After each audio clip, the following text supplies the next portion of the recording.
actually, since this is the first meeting, I want to engage some of you guys. I want to get a girl and a guy, and I want to hear somebody that has a good story of themselves being rescued. A real situation. Got one? Yeah. All right, come on up. Welcome up. Woo! Yeah! All right, what's your name? Emily. Emily? All right, I'm going to give you the mic, but if you keep talking after 3 minutes, I might have to finish the story for you. Okay, so my name's Emily. My parents have lived here basically their whole lives, and my dad lived on a military base and traveled back and forth. He grew up in a pretty hostile background with his siblings and everything.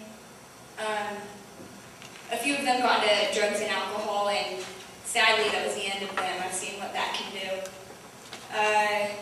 But before my dad's sister passed away, she had a daughter, and after a while she got into satanic cults and drugs and alcohol and everything, and then everything just spiraled out of control. Yeah, I needed rescue, my dad needed rescue from everything that was going crazy in our family. But then my dad went to, I think it was one of the first ever Harvest Crusades. And that's where he was saved by great glory and saved the family and me. Alright. So here's a rescue. Thank you so much. Alright, how about guys? Does anybody have a story of a physical rescue? Anybody? Alright. Come on up. Give them a hand, folks. Come on in.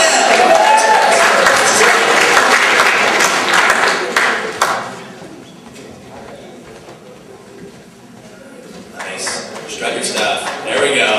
Nice. Your name first. Gabriel. Here you go. All right. So this actually happened like a month ago, so it's still kind of, the injury's still there. I was at a rope swing in a canyon, and I wasn't doing, everyone thinks I do the canyons, but I was on a rope swing and I jumped to a palm tree that fell over, and then I stepped on a branch and the palm tree goes in my leg. So the piece was like out to here, and then the piece in my leg was like this big, but I called my friends, were like, can you guys come drag me out of a canyon? So my friends came and they carried me up like, I don't know, like a mile or something up to like houses, and then we got a phone from them, and then my grandma came, and then we got to the hospital, and my friends were, they weren't there. I definitely when I got out because I couldn't walk. So that was cool. Yeah. You're walking fine now. Hey, good job. Good recovery. All right. I have a story as well. Let's get over this. I have a story as well. Okay. I think that's as far as I can go. Is it still on? Okay. I have a story about rescue. It's actually pretty serious. It's not, a huge deal, but it's pretty serious, pretty traumatic in my life. So, when I was in high school, I was doing a snowboard trip with some of my buddies. And we were in Ogden, Utah. Beautiful snow, amazing. But even as good as the snow is, there's something called backcountry. Oh, backcountry. Untouched snow, nobody anywhere. You pay like a little extra fee and you get to go, snowboard in this backcountry through the woods, and I mean, it's like you're snowboarding with like glitter. Kind of wee, wee. It's like amazing. It's so awesome. So me and my 3 buddies, we were snowboarding, and we're going down, and we're doing all these different things. But the guy told us at the top, "Hey, be careful because it's backcountry, and you can't always predict what's going to happen. And there's nobody really. There's no lifts. There's no really things. Just be careful." And out the other ear. And so we're all going. I'm third in line at this moment. My buddy Tyler goes flying down. My friend Kim then goes, and I'm third in line. And I'm like, oh, look at that line over there. I'm going to go that direction. And so I kind of go off of where they went, and I'm going through it, and I hit this patch of snow that wasn't really on solid ground. And the snow collapses underneath me. And I fall about 5 feet, not very far, but I fall 5 feet, and my snowboard catches on these 2 branches, or not branches, catches on these 2 rocks, And I'm sitting down, and I'm sitting on this edge of this giant hole that goes down about 20 feet, and at the bottom there's this big pool of water. And I'm flipping out, and I'm like, okay, I'm not dead yet, that's good. You know, I'm not freezing yet, that's good. And so I'm like, okay, I'll just get myself out of this. And so I begin to just shimmy myself back out of it, and the snow just continues to slip, and I just can't get out. Now I'm going down. Like if nothing happens in the next 5 minutes, I am slipping and I'm falling in. And so I just yelled to my buddy Mark. I'm just like, Mark! And then he he saw me kind of go off an edge, and he was going to go this direction. He's like, he heard me yelling, so he flies around this direction. And you gotta love Mark, because he was trying as hard as he can to get to where I was, but he didn't quite make it. But at the last moment, he did like this leap, like jump landed in the snow, just where he could grab my hand, and Mark pulled me out of there. And I was able to snowboard down to the bottom, and I don't think it's my life, but he saved me from serious injury. And that was really cool. And so stories of rescue, though we like the movies, and though we like kind of the epicness and the drama of, rescue movies, rescue can be actually very, very serious. As we heard an example about spiritual rescue and emotional rescue, and we heard about physical rescue. The real world is rough.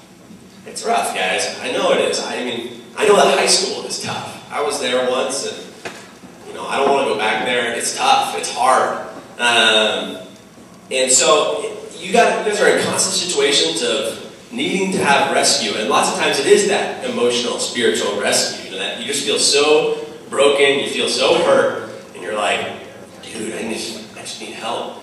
And when I think of my life, and I think of the journey that I've had and the rescues that I've had, I cannot help but think of the words of David. And he says this in Psalm 41-3. It says, I waited for the Lord patiently to help me. He heard my cry and turned to me. He lifted me up out of the pit of despair, out of the muck and the mire, and set my feet on solid ground. He steadied me as I walked along. He gave me a new song to sing, a hymn of praise to our God. Many will see what he has done and be amazed. And many will put their trust in him. And that's what I think. The stories of my life, the rescues of my life, I hope that that's what happens in response to the stories that I tell, my life. That people would see the works that God has done in my life, be amazed and put their trust in it. That's why I'm a speaker, you guys. That's why I like to come up here, is because I'm just an ordinary guy. I'm so ordinary, just basic, but I have a feeling that God has given me some stories, some interaction, some experiences that I hope that I can share with you guys, and that you guys can be encouraged, and you guys can have, more encouragement to put your trust in the Lord. The psalm is from David. David is, remember the statue of David? The guy was like the man. He was like this, this noble king, one of the greatest kings of all time. He slayed that giant. The guy was just powerful. He did have a rough life, but he had a rough life, he had tough times, but in this moment he is admitting he needed rescue. And I go, okay, if King David needed rescue, I most definitely need rescue. He's King David, I'm just Jordan. And guys, this is an important theme this week. I hope that none of you guys are sitting in their seats going, man, I can't really relate to this whole gig. Because if you are feeling that way, unfortunately, I think you're a little bit disillusioned to the danger that you're in. Life is rough. We need help. You can't do it on your own. Unabashedly, I tell you guys that the theme of this week, what I'm going to talk about, the lessons that I'm talking about, are talking about the freedom and the rescue from the perils of this world that's available in a relationship with Jesus Christ. I tell you that up front, right now. That's what my lesson's going to be based around. And the way that we're going to look at those things, and I'm telling you guys how this weekend's going to look, the way that we're going to hit those things is tomorrow morning, we're going to look at why do we need rescue?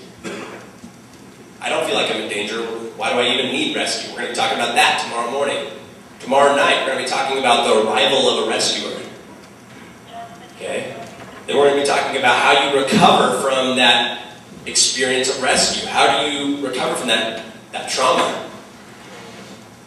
Then we're going to be talking about how you yourself can be trained as a rescuer. And finally, we're going to be talking about how we can band together for the greater rescue of the world. So that's a little outline of what we're going to be hitting on. I hope you guys are excited. I'm excited. This is really just an intro. I want you guys to be ready these next lessons. Because I hope that, I'm going to be bringing it. And that's another thing. I want you guys to bring, if you guys have a Bible here, if you have one here and you don't bring it here, you just got to do it. I'm going to be hitting a lot of verses in the next couple of days, because there's more wisdom in this thing than in this thing. And so I figure the more I can talk out of that, and the less I can talk out of this, I think it'll be better. So bring those. If you have them, please, please, please bring those. And that's what we're going to be doing, guys. A lot of scripture. You guys will hear more, funny stories about when I was a kid, and you guys will hear more serious stories, and it's going to be great. I'm really pumped. I hope you guys are. You guys are going to have a great weekend. Alpine staff is really excited for some of the events that you guys are going to be doing, and it's going to be great. So why don't we close in prayer, and then I have a couple different announcements for you guys.